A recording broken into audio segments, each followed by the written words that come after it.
السلام علیکم ورحمۃ اللہ وبرکاتہ۔ آج میں آپ لوگوں کے سامنے خاتون احد یعنی حضرت عمارہ نصیبہ مازینہ کا قصہ لے کر حاضر ہوئی ہوں۔ یہ ایک جانباز خاتون تھیں جنہوں نے لیلۃ العقبہ میں پیارے نبی صلی اللہ علیہ وسلم کے دست مبارک پر بیعت کر کے اپنی جان، مال اور اولاد کا جنت کے عوض سودا کیا تھا، جو غزوہ احد میں اپنے کنبے کے ساتھ جرأت و بہادری کے جوہر دکھا رہی تھیں اور اپنے زخمی بیٹے کو راہ خدا میں لڑنے کے لیے للکار رہی تھیں۔ یہ کون ہیں؟ یہ ہیں عمارہ رضی اللہ عنہا، جن کا نام حضرت نصیبہ بنت کعب ہے۔ یہ سابقین اولین میں شمار کی جاتی ہیں۔ غزوہ احد میں آپ رضی اللہ عنہا نے اپنے دونوں بیٹوں کو نبی صلی اللہ علیہ وسلم کی حفاظت کی غرض سے اپنی جان کی بازی لگا دینے کا حکم دیا۔ اسی لیے تاریخ اسلام میں آپ رضی اللہ عنہا کو خاتون احد کے نام سے جانا جاتا ہے۔ نبی اکرم صلی اللہ علیہ وسلم نے جب عمارہ رضی اللہ عنہا کی اس جرأت و ثابت قدمی کو دیکھا تو آپ نے فرمایا کہ مجھے ایسا لگتا تھا کہ دائیں بائیں جس طرف میں نے رخ کیا عمارہ رضی اللہ عنہا کو میری مدافعت میں لڑتے دیکھا۔ اس جنگ میں عمارہ رضی اللہ عنہا کے بدن پہ تقریباً 12 زخم آئے، لیکن ان کی ہمت و جرأت میں کوئی کمی نہیں آئی۔ ان کا جذبہ ایمانی کتنا حسین تھا نا کہ اتنے زخموں کے باوجود اس عورت کی جرأت، اس عورت کی ہمت میں کوئی کمی نہیں آئی۔ آپ رضی اللہ عنہا نے نبوت کے 12ویں سال حج کے موسم میں مکہ سے قریب ایک گھاٹی یثرب کے چند پاکیزہ نفوس کے ساتھ رات کی تاریکی میں نبی اکرم صلی اللہ علیہ وسلم کے دست مبارک پر بیعت کی تھی اور یہ عہد کیا تھا کہ اے اللہ کے رسول، آپ ہمارے ساتھ مدینہ چلیں، ہم اپنی جان، مال اور اولاد سے بڑھ کر آپ کی حفاظت کریں گے، جو اسلامی تاریخ میں بیعت عقبہ ثانیہ کے نام سے جانا جاتا ہے۔ اس میں 75 لوگ شامل تھے جنہوں نے نبی صلی اللہ علیہ وسلم سے وفاداری اور جانثاری کا عہد کیا تھا۔ اسی میں آپ رضی اللہ عنہا یعنی حضرت عمارہ رضی اللہ عنہا بھی شامل ہیں، اور اس کے بعد آپ رضی اللہ عنہا نے اپنی پوری زندگی تحریک اسلامی کے لیے وقف کر دی۔ چنانچہ بیان کیا جاتا ہے کہ ہجرت کے تیسرے سال شوال کی 5ویں تاریخ کو یہ جانباز خاتون اپنے شوہر اور اپنے دونوں بیٹوں کے ساتھ غزوہ احد میں شریک ہوئیں۔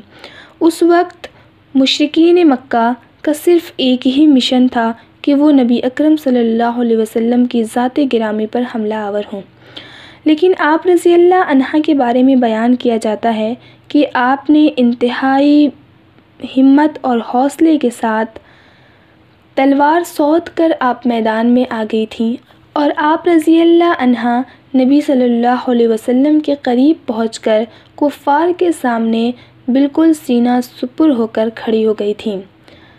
یہ جانباز خاتون چٹان بن کر میدان جنگ میں ڈٹی ہوئی تھیں، انتہائی جرأت و بہادری سے مقابلہ کر رہی تھیں۔ آپ رضی اللہ عنہا کے بارے میں آتا ہے کہ ایک کفار گھوڑے پر سوار ہو کر آپ پر حملہ آور ہونے کے لیے آگے بڑھا۔ نبی صلی اللہ علیہ وسلم یہ سب دیکھ رہے تھے۔ آپ نے ان کے بیٹے کو پکارا، عبداللہ، اپنی ماں کی مدد کرو۔ تو آپ رضی اللہ عنہا کے بیٹے عبداللہ نے اس کافر کو جہنم رسید کر دیا۔ اسی وقت دوسرا کافر آیا، اس نے عبداللہ کو زخمی کر دیا۔ ماں نے اس زخمی بیٹے کی مرہم پٹی کی اور اس کو للکارتے ہوئے کہا کہ جاؤ بیٹا، جب تک دم میں دم ہے لڑو۔ اسی اثنا میں وہی کافر جس نے اس مجاہد ماں کے بیٹے کو زخمی کیا تھا دوبارہ حملہ کرنا چاہا، تو اس بہادر ماں نے اس کافر کے 2 ٹکڑے کر دیے۔ نبی صلی اللہ علیہ وسلم نے یہ دیکھا تو آپ صلی اللہ علیہ وسلم مسکرائے اور آپ نے فرمایا کہ اس خدا کا شکر ہے جس نے تجھ کو اس پر غلبہ عطا کیا اور تیری آنکھوں کو ٹھنڈک بخشی اور تیرے لڑکے کا بدلہ تجھ کو دلایا، جتنی طاقت تجھ میں ہے اور کسی میں کہاں ہوگی۔ آپ رضی اللہ عنہ مجاہدہ تھیں اور مجاہدہ کی ماں تھیں۔ آپ کے اندر جرأت و بہادری کوٹ کوٹ کے بھری ہوئی تھی، اور یہی تربیت آپ رضی اللہ عنہ نے اپنے دونوں بیٹوں کی بھی کی تھی۔ تو یہ واقعہ تھا آپ کے بڑے بیٹے حضرت عبداللہ کا۔ اب دوسرے بیٹے حضرت حبیب کے بارے میں جانتے ہیں۔ کے بارے میں آتا ہے کہ وہ بھی اپنے بڑے بھائی کی طرح بہت ہی بہادر اور حق گو انسان تھے۔ عمان کے راستے سے مدینہ آ رہے تھے۔ راستے میں مسیلمہ کذاب کے ہاتھ لگ گئے۔ اس نے پوچھا، محمد صلی اللہ علیہ وسلم کے بارے میں تمہارا کیا خیال ہے؟ حضرت حبیب رضی اللہ عنہ نے بلا تأمل جواب دیا، وہ خدا کے سچے رسول ہیں۔ مسیلمہ فوراً بولا، یہ نہ کہو بلکہ یہ کہو کہ مسیلمہ اللہ کا سچا رسول ہے۔ تو حبیب رضی اللہ عنہ کی غیرت کو، ان کے ایمان کو یہ کہاں گوارا تھا۔ انہوں نے حقارت سے اس کی بات ٹھکرا دی، جس سے مسیلمہ بہت زیادہ غضبناک ہوا اور ان کا ایک ہاتھ شہید کر دیا، اور پھر کہا کہ اب میری بات مانو گے یا نہیں؟ تو اس پر حضرت حبیب رضی اللہ عنہ نے فرمایا، ہرگز نہیں، میں گواہی دیتا ہوں کہ محمد صلی اللہ علیہ وسلم اللہ کے رسول ہیں۔ اس ظالم مسیلمہ کذاب نے آپ رضی اللہ عنہ کا دوسرا ہاتھ بھی شہید کر دیا اور کہا کہ اب بھی میری رسالت تسلیم کر لو تو تمہاری جان بچ جائے گی۔ لیکن نہیں، یہ کون ہے؟ ایک مجاہد ماں کے مجاہد بیٹے ہیں۔ ان کی حق گوئی اور بے باکی کی جو تربیت ملی تھی، وہ اس بات کو کہاں گوارا کرتی کہ وہ اپنے جان کے بدلے رسول اللہ صلی اللہ علیہ وسلم کی رسالت کا انکار کر دیں، کیونکہ انہوں نے لیلۃ العقبہ میں اپنی ماں کے ساتھ نبی صلی اللہ علیہ وسلم سے عہد کیا تھا کہ مر جائیں گے ایمان کا سودا نہ کریں گے۔ اس نے آپ رضی اللہ عنہ نے فوراً کہا، ہرگز نہیں، ہرگز نہیں، اشہد ان لا الہ الا اللہ و اشہد ان محمدًا عبدہ و رسولہ۔ حبیب رضی اللہ عنہ نے جرأت و استقامت کے ساتھ یہ جواب دیا۔ جب مسیلمہ کذاب نے حضرت حبیب رضی اللہ عنہ کی یہ جرأت دیکھی تو آپ رضی اللہ عنہ کے جسم کے ٹکڑے ٹکڑے کر دیے۔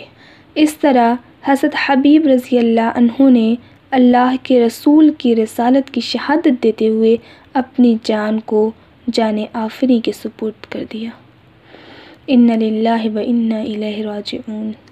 لیکن اس جرأت ماں کے بارے میں تو سوچیے، جب انہیں اپنے بیٹے کی اس مظلومانہ شہادت کی خبر ملی تو انہوں نے فوراً خدا کا شکر بجا لائے اور کہا کہ میں نے ایسے ہی مواقع کے لیے اس کو تیار کیا تھا، اور اس کے بدلے میں اللہ سے میں بہترین اجر کی توقع رکھتی ہوں۔ اس نے بچپن میں رسول اللہ صلی اللہ علیہ وسلم سے عقبہ میں بیعت کی اور جوان ہو کر ان سے وفاداری کا حق ادا کر دیا۔ اگر اللہ نے مجھے ظالم کذاب پر قابو بخشا تو میں اس کی لڑکیوں کو اس پر نوحہ کرنے کے لیے مجبور کر دوں گی۔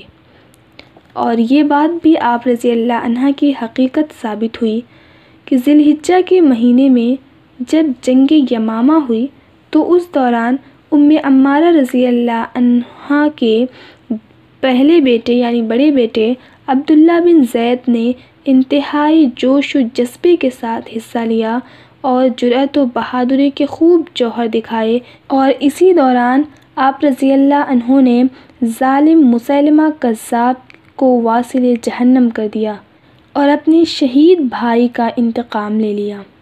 اسے دیکھ کر عمارہ رضی اللہ عنہ بہت خوش ہوئی۔ کیوں نہ خوش ہوتی؟ کیونکہ انہوں نے تو اپنا عہد پورا کر لیا اور اپنے لخت جگر کے قاتل سے انتقام لے لیا، گستاخ نبوت کا خاتمہ کر دیا۔ سلامتی ہو ان عظیم ماؤں پر جنہوں نے حضرت عبداللہ اور حضرت حبیب اور دوسرے دیگر مجاہدین کی مجاہدانہ تربیت کی۔ آج کے ماؤں کو ایسے ہی بننے کی ضرورت ہے۔ تو یہ سوال ہے ہمارے لیے، کیا ہم میں سے کوئی اس کے لیے تیار ہے؟ کیا ہمارے دلوں میں اس کی کوئی تمنا ہے؟ اللہ سبحانہ وتعالی ہمیں کہنے اور سننے سے زیادہ عمل کی توفیق عطا فرمائے۔ اس واقعے سے ہمیں چند نصیحتیں حاصل ہوتی ہیں۔ نمبر 1، جس مشن اور نصب العین کے ہم حامل ہیں اس کے لیے اپنے گھر کے تمام افراد کو تیار کرنا چاہیے۔ نمبر 2، اللہ اور اس کے رسول صلی اللہ علیہ وسلم کی محبت اپنی جان، مال اور اولاد سے بڑھ کر ہونی چاہیے۔ نمبر 3، راہ خدا میں اگر ہمارا مال، ہماری جان اور اولاد کام آ جائیں تو اسے بہت بڑی سعادت اور مرتبہ سمجھنا چاہیے۔